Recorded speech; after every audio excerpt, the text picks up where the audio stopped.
Hi నమస్తే, నేను మీ రాజగోపాల్ రెడ్డి కార్వేటి. ఈరోజు ఆంధ్రప్రదేశ్లోని విద్యార్థులంతా డిగ్రీ అడ్మిషన్లపైన degree second phase seat allotment ప్రక్రియ ఎప్పుడు మొదలవుతుందని చాలామంది నన్ను మెసేజ్లు పెట్టి అడుగుతున్నారు. వాళ్ళందరికీ క్లారిటీ ఇచ్చేదానికోసమే ఈరోజు నేను మీ ముందుకు రావడం జరిగింది. ఆల్రెడీ డిగ్రీ ఆన్లైన్ అడ్మిషన్ల ప్రక్రియ అనేది ఫస్ట్ ఫేజ్ సీట్లు అనేటివి అలాట్మెంట్ చేయటం జరిగింది. దాదాపు ఆంధ్రప్రదేశ్లో 59% సీట్లు ఇప్పటికే భర్తీ చేసి ఉన్నారు. ఇంకా కూడా 41% వరకు సీట్లు ఖాళీ ఉన్నాయి డిగ్రీ కళాశాలల్లో. ఇప్పటివరకైతే క్లాసులు కూడా ప్రారంభం కాని పరిస్థితి. తిరుపతి ఎస్వి ఆర్ట్స్ కళాశాలలో గత 4-5 రోజుల నుండి క్లాసులు ప్రారంభమయ్యాయి. కానీ హాస్టల్స్ కూడా ఎవరికి ఇప్పటి వరకు అలాట్మెంట్ అనేది చేయలేదు.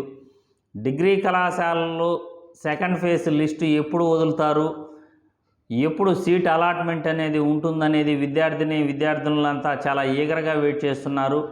ఆంధ్రప్రదేశ్ గవర్నమెంట్ కూడా ఈ డిగ్రీ సీట్ల భర్తీపై క్లారిఫికేషన్ ఇవ్వాల్సిన అవసరం ఉన్నది.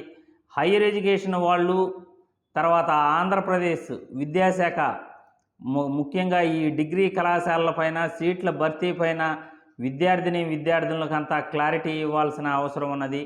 ఇప్పటికీ కూడా డిగ్రీ కళాశాలలో చాలా ఖాళీలు ఉన్నాయి.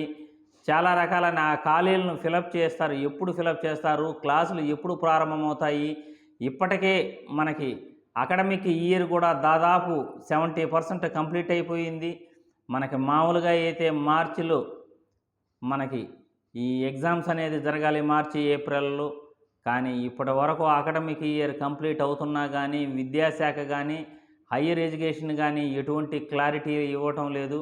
డిగ్రీ కళాశాలకు వెళ్ళి అక్కడ సంబంధిత ప్రిన్సిపాల్స్ను కానీ అక్కడ స్టాఫ్ను కానీ ఎవరినైనా ఈ కళాశాలపై ఇన్ఫర్మేషన్ అడిగితే మాకు తెలియదు అని నిర్మోహమాటంగా చెప్పటం చాలా ఆశ్చర్యానికి గురి చేస్తూ ఉంది. ఎందుకంటే డిగ్రీ కళాశాలలోని అక్కడ పనిచేస్తున్న ప్రిన్సిపాల్ గారికి కానీ లేకపోతే లెక్చరర్లకు కానీ స్టాఫ్కి కానీ ఈ డిగ్రీ కళాశాలల సీట్ల భర్తీ పైన ఎటువంటి క్లారిటీ లేదంటే చాలా ఆశ్చర్యకరం.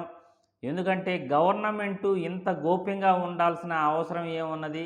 ఇంత గోప్యంగా ఉంచాల్సిన పరిస్థితి ఎందుకు వచ్చింది? విద్యాశాఖ కూడా విద్యార్థులకి ఇప్పటి వరకు క్లారిటీ అనేది ఇవ్వటం లేదు. ఎందుకంటే చాలామంది విద్యార్థులు డిగ్రీ కళాశాల అడ్మిషన్స్ పైన చాలా ఈగర్గా వెయిట్ చేస్తున్నారు.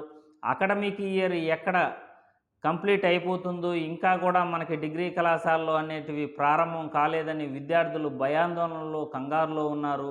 వాళ్ళ తల్లిదండ్రులు కూడా పిల్లల పరిస్థితి చూసి చాలా ఆందోళన చెందుతున్నారు. కావున ఆంధ్రప్రదేశ్ గవర్నమెంటు మరియు ఆంధ్రప్రదేశ్ విద్యాశాఖ హైయర్ ఎడ్యుకేషన్ డిపార్ట్మెంట్ వాళ్ళు వెంటనే స్పందించి డిగ్రీ కళాశాలలోని సీట్ల భర్తీ ఎప్పుడు పూర్తిగా ఫిలప్ చేస్తారు, విద్యార్థులకి క్లారిటీ ఇవ్వాల్సిన అవసరం ఉన్నది. సెకండ్ ఫేజ్లో ఎప్పుడు సీట్లు అనేటివి భర్తీ చేస్తారనే విషయం పైన కూడా క్లారిటీ ఇవ్వాల్సిన అవసరం ఉన్నది. యాక్చువల్గా అయితే ఇప్పటికీ 59% సీట్ల భర్తీ అనేది కంప్లీట్ చేశారు. ఇంకా 41% సీట్లు అనేటివి ఫిలప్ చేయాల్సి ఉన్నది. మనకి సెకండ్ ఫేజ్ అనేది రిలీజ్ చేయకపోవచ్చు, కానీ సెకండ్ లిస్టు అంటే ఆల్రెడీ ఎవరైతే ఆన్లైన్లో రిజిస్టర్ చేసుకున్నారో వాళ్ళకి సెకండ్ లిస్టులో సీట్ అలాట్మెంట్ అనేది ఇవ్వచ్చని అనుకుంటున్నాము. అదేవిధంగా సెకండ్ లిస్ట్ కూడా కంప్లీట్ అయిన తర్వాత మిగిలిన సీట్లను స్పాట్ అడ్మిషన్లలో తీసుకోవచ్చని ఊహాగానాలు అందుతున్నాయి. కావున ఇదే పరిస్థితి ఎప్పటి వరకు కొనసాగుతుందో కూడా ఎవరికి అర్థం కావట్లేదు. కావున ఆంధ్రప్రదేశ్ గవర్నమెంట్ని మరియు విద్యాశాఖని, తర్వాత హయ్యర్ ఎడ్యుకేషన్ డిపార్ట్మెంట్ వాళ్ళని ముఖ్యంగా ప్రాధేయపడుతున్నాము. విద్యార్థులకి ఇప్పటికైనా మీరు క్లారిటీ ఇవ్వండి. విద్యార్థుల జీవితాలతో ఆటలాడుకోకండి. చాలామంది విద్యార్థులు డిగ్రీ అడ్మిషన్ల కోసం చాలామంది ఈగర్గా వెయిట్ చేస్తున్నారు. మీరు ఎందుకు డిలే చేస్తున్నారు? ఇంకా క్లాసులు కూడా ఎందుకు ప్రారంభం కాలేదు? ఈ విషయాలపైన విద్యార్థుల తల్లిదండ్రులకి క్లారిటీ ఇవ్వాల్సిన అవసరం గవర్నమెంట్కు మరియు విద్యాశాఖకు హైయర్ ఎడ్యుకేషన్ డిపార్ట్మెంట్కు ముఖ్యంగా ఉన్నది. కావున క్లారిటీ ఇస్తారని కోరుకుంటూ ఇటువంటి విభిన్నమైన వీడియోల కోసం నా ఛానల్ చూస్తూ ఉండండి. మీ స్నేహితులకు కూడా షేర్ చేయండి. నా ఛానల్ను సబ్స్క్రైబ్ చేసుకోండి. అందరికీ ధన్యవాదాలు.